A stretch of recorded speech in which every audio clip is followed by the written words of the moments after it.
Kiai-kiai kecil itu kan lakunya itu ya di acara-acara kecil itu. Ya kalau kiai besarnya datang pasti ini enggak keduman itu.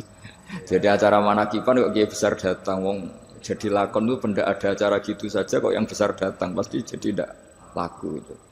Ada acara seminar di SMP kok yang datang rektor Unifek itu kan terus enggak payu yang narasumber kecil-kecil itu. Jadi dibalik datang yang niatnya merakyat justru menutup atau memahjubkan orang-orang yang harusnya jadi aktor di situ. Itu kan ibarat kita bikin toko besar di daerah-daerah tertinggal. Niatnya baik supaya daerah itu maju, kebutuhannya terpenuhi. Tapi ini yang retail-retail kecil menjadi terancam. Nah, di sini terus ada kearifan dalam kitab hikam yang dijelaskan itu. Manusia itu siapa? Manusia itu orang yang saat baik saja itu ada jeleknya, apalagi saat jelek. Dulu bapak saya sering guyon itu, kalau ada imam masjid istiqomah jadi imam terus sampai tua jadi imam tuh kan seringnya dipuji istiqomah. Tapi kata bapak saya itu ya gara-gara dia istiqomah itu tidak ada kader sampai orang lain frustasi jadi imam.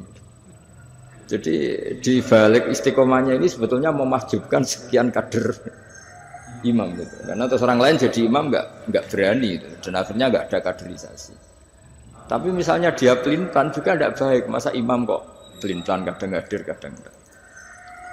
Orang yang terlalu mencintai istri juga gitu. Kalau terlalu harmonis pasti ibunya terancam, saudara-saudara keluarganya terancam sehingga hubungan sosialnya dengan keluarganya kurang baik. Begitu juga dengan teman-temannya. Tapi kalau agama menyarankan dengan istri tidak mesra juga keliru. Masa menyarankan begitu? Tapi kalau terlalu mesra pasti hak-haknya yang lain terganggu.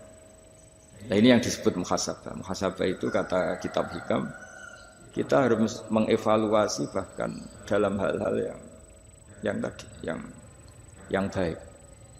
Termasuk dalam kitab itu dijelaskan bahkan minta surga saja atau minta neraka itu ya kadang-kadang kurang baik. Bukan karena mintanya yang kurang baik begini. Orang soleh, ini cerita orang soleh. Nanti orang-orang yang soleh itu kalau ketemu Allah itu masih digojlok lah, masih agak-agak disalahkan gitu. Kenapa kamu ibadah terus itu?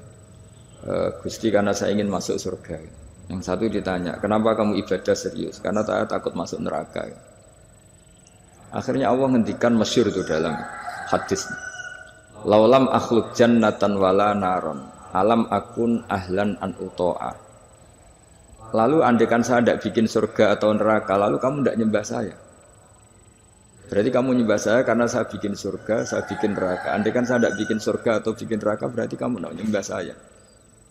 Kaget orang soleh ini. Padahal Allah selalu Tuhan meskipun tidak bikin surga dan tidak bikin neraka. Tapi orang bisa baik itu karena dimotivasi ada surga dan neraka. Tapi andaikan kita menyembah Allah karena surga karena neraka, problemnya lalu kalau Allah tidak bikin surga apa neraka, apa kita terus tidak baik? Tidak menyembah Allah. Sehingga kalau di Quran itu ada fattakun nar, tapi ada fattakun ya ulil albab. Takutlah kepada saya kalau kamu punya akal. Jadi takutnya bukan kepada tidak masuk surga atau takut masuk neraka, tapi takutnya pada Allah Subhanahu wa ta'ala. Begitu juga hubungan kita dengan istri. Tidak muji istri itu gimana? Kita misalnya ditanya, kenapa kamu mencintai istri kamu? Karena dia cantik, karena dia baik. Sebenarnya kalimat itu bahaya. Bahayanya adalah berarti suatu saat Mas aku naik serayu kira seneng aku. Tapi kebetulan rata-rata istri ini diomongin gitu tuh bangga. Karena dipuji cantik. Padahal sebenarnya ini masalah. Kalau mencintai karena cantik suatu saat pasti tidak cantik.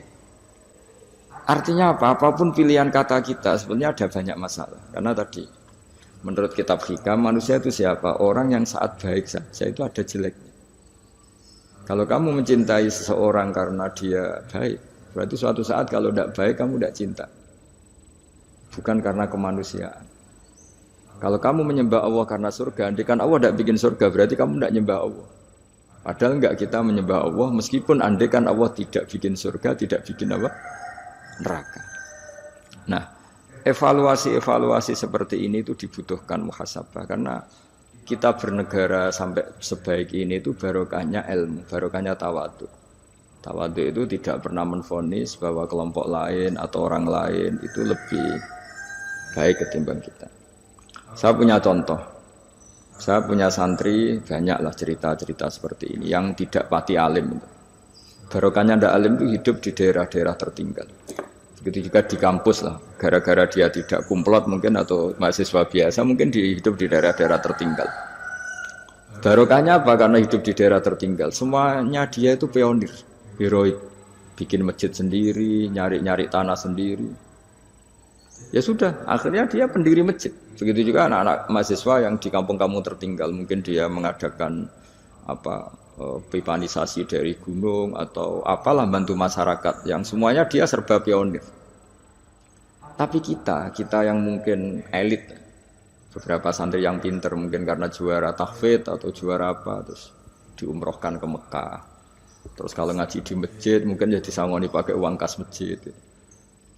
Begitu juga kalau kita kumplot mungkin beasiswa dapat dari negara kita kuliah di Jerman, di Amerika.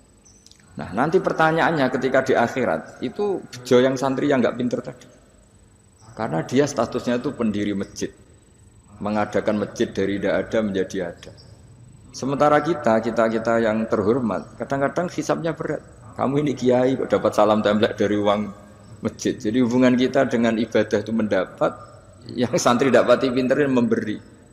Mahasiswa juga gitu, mahasiswa yang kurang pinter itu hubungannya dengan negara memberi. Ada daerah tertinggal yang dia sebagai pemberinya.